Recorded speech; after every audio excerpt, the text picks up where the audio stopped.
अस्सलामु अलैकुम वरहमतुल्लाहि वबरकातुहू। जब रमज़ान का मुक़द्दस और बाबरकत महीना आता है तो रमज़ान में अल्लाह तबारक व तआला सरकश शयातीन को क़ैद कर देते हैं और पूरे रमज़ान जन्नत के दरवाज़े खोल दिए जाते हैं और पूरे रमज़ान जो है जन्नत के दरवाज़े खुले रहते हैं और जहन्नम के जो दरवाज़े होते हैं पूरे रमज़ान एकदम बंद कर दिए जाते हैं, सरकश शयातीन को क़ैद कर दिए जाते हैं। तभी तो आप देखते हैं कि वो नौजवान, वो लोग जो साल में कभी नमाज़ पढ़ने नहीं आते थे, मस्जिदें एकदम भरी चलती है और वो फजर भी पढ़ रहे हैं आके, ज़ोहर भी पढ़ रहे हैं आ करके और प्लस में सुन्नत भी पढ़ रहे हैं, नफले नमाज़ी भी पढ़ रहे हैं, कुरान की तिलावत कर रहे हैं। कोई 1 कुरान मुकम्मल कर रहा है, कोई 2 कुरान पूरे कर रहे हैं, कोई 3 कुरान पूरे कर रहे हैं और जो तरावी की जो 20 रकात होती है उसको भी पढ़ रहे हैं, नफल नमाज भी पढ़ रहे हैं, वितर भी पढ़ रहे हैं और तहज्जुद की नमाज़ भी पढ़ने लगते हैं। तहज्जुद में दुआएं करते हैं उठ करके। मस्जिदों में 2 सफ़े नहीं होती थी, आज जो एकदम मस्जिदें ऊपर से नीचे तक फुल है। आखिर ये अचानक कैसे हो रहा है? क्योंकि इंसान का जो दुश्मन है, इंसान को जो बहकाता है, उसको अल्लाह ताला ने क़ैद कर दिया, शैतान को क़ैद कर दिया गया। इस वजह से ये सारी चीज़ें अचानक देखने को मिलती है। फिर कुछ लोगों के माइंड में ये क्वेश्चन होता है कि जब सरकश शयातीन क़ैद हो जाते हैं तो फिर दिल में ये ख़यालात, ये गुनाहों की ख्वाहिश क्यों पैदा होती है? मतलब हम अपने आँखों को नहीं बचा पाते हैं बदनज़री से, हम अपने कानों को नहीं बचा पाते हैं गलत चीज़ों को सुनने से, हम जो है मूवीज़ देख लेते हैं, सॉन्ग्स सुन लेते हैं, गाने सुन लेते हैं और गलत नज़रें पड़ जाती है, गलत ख़यालात दिल में पैदा होने लगते हैं। आखिर ये सारी चीज़ें क्यों होती हैं? मैं एक चीज़ आपको बता दूँ, इंसान के 2 दुश्मन होते हैं, एक तो शैतान होता है, दूसरा उसका ख़ुद का नफ्स होता है।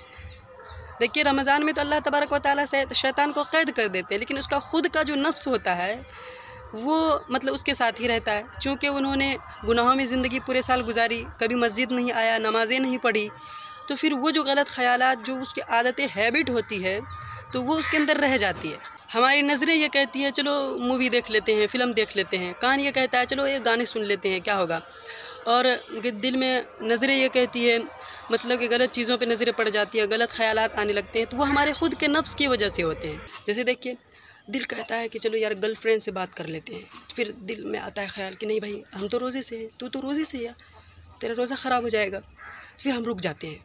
दिल कहता है चलो यार मूवी देख लेते हैं, सॉन्ग सुन लेते हैं, तो फिर कहते हैं, हम अपने दिल को समझाते हैं नहीं भाई तेरा रोज़ा है, फिर हम क्या करते हैं अपने आप को कंट्रोल कर लेते हैं कि नहीं रोज़ा ख़राब हो जाएगा, रोज़ा ब्रेक हो जाएगा। तो इंसान के 2 दुश्मन होते हैं, एक तो होता है शैतान। शैतान चूँकि क़ैद हो गया, लेकिन नफ्स जो है अभी भी है, क्योंकि हमेशा जो है हम हमेशा शैतान के बहकावे में हर काम किए, लेकिन वो हैबिट हमारा बना हुआ है, हमारा नफ्स जो है उस चीज़ के हैबिट में अभी तक है, तो इसी वजह से वो सारी चीज़ें होती है।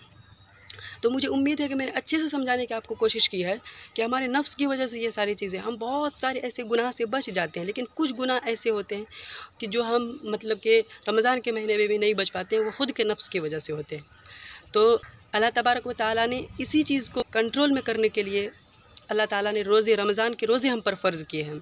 अल्लाह ताला कुरान करीम के अंदर फरमाते हैं लअल्लकुम तत्तक़ून, कि तुम मुत्तकी और परहेज़गार बन जाओ। मुत्तकी और परहेज़गार किसे कहते हैं? जो कि गुनाहों से अपने आप को बचा ले, एकदम गुनाहों की तरफ जाने से, गुनाहों की तरफ एकदम चलने से, गुनाहों की चीज़ें सोचने से अपने आप को रोक ले, उसी को मुत्तकी और परहेज़गार कहते हैं। और इसी वजह से अल्लाह तबारक व तआला ने हम पर रमज़ान के रोज़े फ़र्ज़ किए हैं, ताकि हम अपने आप को मुत्तकी बना सकें, अपने आप को परहेज़गार बना सकें। क्योंकि रोज़े की हालत में हमें बहुत सारी गुनाहों का ख़याल रखना पड़ता है, बहुत सारी गुनाहों से बचना पड़ता है, तब जाके रोज़ा वो हमारा होता है। तो ये मुत्तकी और परहेज़गार बनने का एकदम आसान तरीक़ा अल्लाह तबारक व तआला ने हम पर दिया, ताकि हम रोज़े भी अदा कर सकें और मुत्तकी और परहेज़गार बन सकें।